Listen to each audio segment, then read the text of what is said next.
Using the environment as effectively as possible to reach fantastic heights and, in many cases, escape armed guards is the basic thrust of DICE's Mirror's Edge.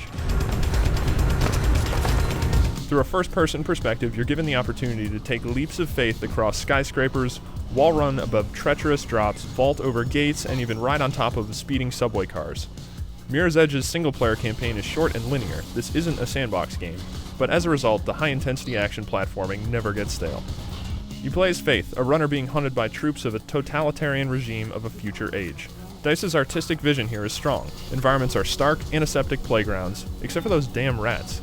Bright swaths of oranges, blues, and greens are interspersed with near blinding whites to create a sense of the surreal that meshes well with the seemingly superhuman acrobatics the game allows you to pull off and the ethereal electronic soundtrack.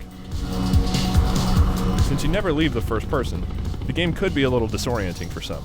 Rolling into somersaults after high-altitude dives or rapidly performing 180-degree turns when attached to a wall can make for a perspective that's in a constant state of flux, but it's grounded by the fact that Faith's limbs are made a prominent part of what's visible. You'll never feel like a floating anomaly in the game as Faith's legs and arms are regularly brought into view while dangling from a ledge or swinging from a pipe.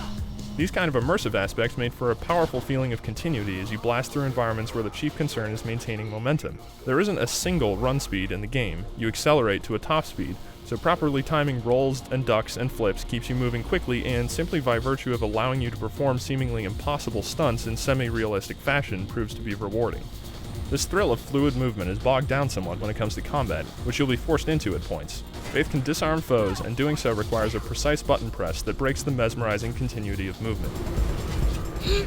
If this could have been implemented more elegantly into the overall framework, it would have made for a more cohesive game, but as it is, the disarm mechanic is still workable after a little practice, though never ideal.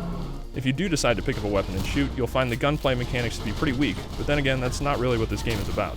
Another of the game's weak spots is its story, which is presented with awkward and roughly animated sequences filled with ponderous dialogue totally at odds with the rest of the slick presentation and gameplay. Though you're never given any satisfying kind of explanation about the history of the fictional world and the overall setup, I actually appreciated that, as the mystery of the setting worked well with the otherwise dreamlike atmosphere. With the PC version, you'll get expected features like detailed graphical tweaking and support for mouse and keyboard, as well as a 360 gamepad. I found, after tweaking the button assignments a bit, that the mouse and keyboard actually work pretty well. Graphically, the game seemed to perform well on our rigs. With the added physics effects for this version enabled, we still had the occasional big frame rate drop even with the GeForce 8800 GTX, though it was limited to only a couple of areas in the campaign. Aside from the main story, you'll find time trial and speedrun modes to test your parkour skills, and leaderboards that'll let you match up your times with those of the community. Considering these emphasize the strongest bits of the game, navigating environmental platforming puzzles as quickly and therefore as fluidly as possible, they're much more than just a cursory diversion.